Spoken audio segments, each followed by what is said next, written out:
Hello friends, welcome to our channel CSC study. आज का जो हमारा टॉपिक रहेगा वो होगा what are the parts of a robot. एक रोबोट को बनाने के लिए कौन से कंपोनेंट्स का और कौन से पार्ट्स का यूज किया जाता है, एक्सप्लेन इन डिटेल, वो हम डिटेल में डिस्क्राइब करेंगे। तो चलिए वीडियो को स्टार्ट करते हैं और देखते हैं कौन से ऐसे पार्ट्स हैं जिनका यूज किया जाता है एक रोबोट को बिल्ड करने में। फर्स्ट आता है कंट्रोलर। ये हमने देखा था मैनिपुलेटर्स, कंट्रोलर, पावर कंजप्शंस, इन सब का यूज किया जाता है। इन्हीं को हम डिटेल में देखेंगे कि किस चीज का यूज कैसे किया जाता है। तो फर्स्ट जो आता है यहाँ पर कंट्रोलर्स आते हैं। कंट्रोलर्स क्या होते हैं, कैसे यूज होते हैं। Every robot is connected to a computer system. देखो, जो भी रोबोट हम बनाते हैं वो तो सिर्फ एक हार्डवेयर होता है, उसके अंदर सॉफ्टवेयर से कनेक्ट होने के लिए जो भी चीजें चाहिए होती है वो अटैच होती है, ठीक है। बट उसको कंट्रोल करने के लिए किसी ना किसी चीज का यूज होगा, किसी रिमोट का यूज होगा या किसी कंप्यूटर सिस्टम का यूज होगा। कोई ना कोई कंट्रोलर तो होगा ना उसे कंट्रोल करने के लिए।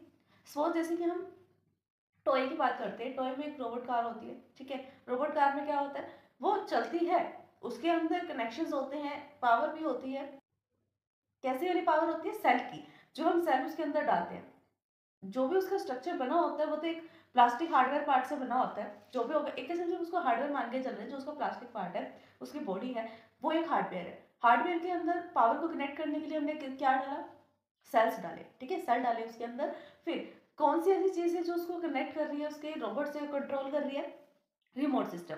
जो रिमोट होगा, अगर उसको हम फॉरवर्ड की तरफ मूव करेंगे तो फॉरवर्ड की तरफ मूव होगी कार, बैकवर्ड वाला बटन दबाएंगे तो बैकवर्ड होगी, लेफ्ट करेंगे तो लेफ्ट, राइट करेंगे तो राइट। तो एक किस्म से ये रिमोट है वो किसकी तरह काम कर रहा है, एज अ कंट्रोलर की तरह काम कर रहा है। किसके लिए, उस रिमोट सिस्टम के लिए, उस कंप्यूटर सिस्टम के लिए जो हम रिमोट कार चला रहे हैं, ठीक है, उस रिमोट कार के लिए।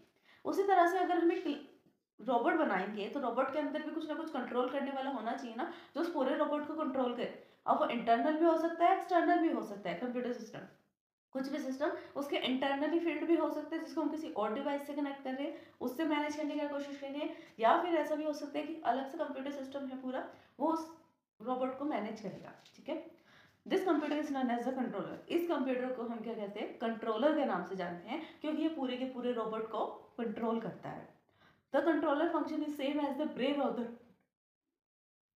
The robot. जो भी कंट्रोलर होता है, इसका काम क्या होता है। अब ये तो हमने देख लिया कि कंट्रोल करता है, बट इसका काम क्या होता है। ये बिल्कुल एक ब्रेन की तरह, दिमाग की तरह काम करता है किसी भी रोबोट के लिए। जैसे एक ह्यूमन है, ह्यूमन के पास भी क्या होता है, ब्रेन होता है। ब्रेन ही हमारा कंट्रोलर होता है पूरी बॉडी का। उसको पता है किस टाइम कौन सा हेड मूव करना है, कौन सा लेग मूव करना है, क्या कहना है, क्या लिखना है, सब चीज कौन कंटेन करता है, कौन कंट्रोल कर रहा है यहाँ पर, एक ह्यूमन के लिए उसका ब्रेन कंट्रोल कर रहा है। तो उसी तरीके से अगर हम आर्टिफिशियल इंटेलिजेंस बना रहे हैं किसी भी रोबोट को, तो उसके अंदर ब्रेन होगा। आर्टिफिशियल ब्रेन ही क्यों ना हो, बट उसके अंदर ब्रेन होगा, राइट। उस ब्रेन की तरह कौन काम कर रहा है यहाँ पर, एक कंट्रोलर कर रहा है, ठीक है, controller. It also allow the robot to be network to other devices या अदर सिस्टम्स। ये कंप्यूटर सिस्टम को, रोबोट सिस्टम को जो बनाया गया है, अलो करता है वो किसी अनदर सिस्टम के साथ जाके कंबाइन हो सकता है, या फिर कनेक्ट हो सकता है किसी ना किसी नेटवर्क के through, so that it may work together, जिससे ये आपस में एक साथ मिलकर काम कर सकते हैं। जो भी डिवाइसेस से वो कनेक्ट होगा नेटवर्क के through with other machines and processes और द रोबोट, वो कुछ भी हो सकता है। Robots today have the controller that are the run by programme.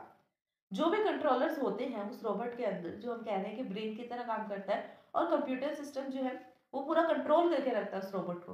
But बात क्या आती है कि रोबोट जो है उनके पास जो आजकल कंट्रोलर्स होते हैं, उन कंट्रोलर को कैसे बनाया जाता है, कैसे कंट्रोल किया जाता है, by using the program. Program run होते हैं उस कंट्रोलर में। अगर ये काम हो रहा है, ये सेंस कर पा रहा है हमारा रोबोट, तो ये वाला एक्शन परफॉर्म होना चाहिए, सेकंड वाला ऑपरेशन परफॉर्म होना चाहिए, थर्ड होना चाहिए, इस तरह से इफ एल्स की कंडीशंस में, कि अगर कंडीशन ये है, ट्रू है, देन ये, फॉल्स है, then next condition. This could make the robot more self reliable and independent. जहां पर हम कंट्रोलर का यूज करते हैं वो इतना सब कर पा रहे हैं, इसके कारण से जो रोबोट होता है वो बहुत ज्यादा सेल्फ रिलायबल, ऐसा लैपटॉप, ऐसा रोबोट हो जाता है जिस पर हम ट्रस्ट कर सकते हैं। उसको अगर कोई काम दिया गया तो वो आपको कंप्लीट करके देगा, और इंडिपेंडेंट होता है कि उसको किसी अनदर थिंग्स की, अनदर डिवाइसेस की नीड नहीं होती, अगर ये कंट्रोलर उसके इनबिल्ट होगा तो, ठीक है। कंट्रोलर ही उसको कंट्रोल करेगा तो अनदर किसी चीज की, पर्सन की नीड नहीं होगी जो रोबोट को किसी न किसी डिवाइस से कंट्रोल करे। नेक्स्ट आता है एंड इफेक्टर्स। एंड इफेक्टर्स क्या होते हैं, it is the hand connected to the robot arm. ये एक हैंड होता है। एंड इफेक्टर्स किसे बोलते हैं, हैंड को, हाथ को, जो कहाँ पे कनेक्ट होता है, रोबोट के आर्म में। कहाँ पे होता है? रोबोट के आर्म में कनेक्ट होता है hand. It is often different from the human hand, ये थोड़ा सा डिफरेंट होता है एक ह्यूमन के हैंड से। ऑब्वियस है, ह्यूमन का हैंड अपना ओरिजिनल हैंड होता है और रोबोट का जो हैंड होता है वो एक हार्डवेयर पार्ट होता है जिसको मल्टीपल हार्डवेयर कंपोनेंट से मिलकर बनाया जाता है। It could be as a tool, as a gripper, ये एक टूल की तरह काम करता है, एक फीचर की तरह काम करता है किसी रोबोट में कि वो किसी ना किसी चीज को ग्रिप कर सके, ग्रिप मींस पकड़ सके। Vacuum pipe just about the anything that has to do it. So जो भी अगर वो काम करेगा उसके हर एक काम को करने में उसके हैंड जो है वो उसका साथ देंगे, उसको हेल्प करेंगे। ठीक है, सपोज करो कि अगर उसको कोई वेट लिफ्ट करना है रोबोट सिस्टम को, तो वेट लिफ्ट कैसे करेगा? अपने पैरों से तो उठाएगा नहीं, हाथ का यूज करेगा। हाथ से, जैसे एक ह्यूमन पर्सन है वो भी हाथ का यूज करते हैं किसी भी चीज को लिफ्ट करने के लिए, कुछ लिखने के लिए, है ना, उसी तरीके से एक रोबोट सिस्टम भी यहाँ पर काम करेगा। Some robots can change their hand effective और reprogram for the different set of tasks।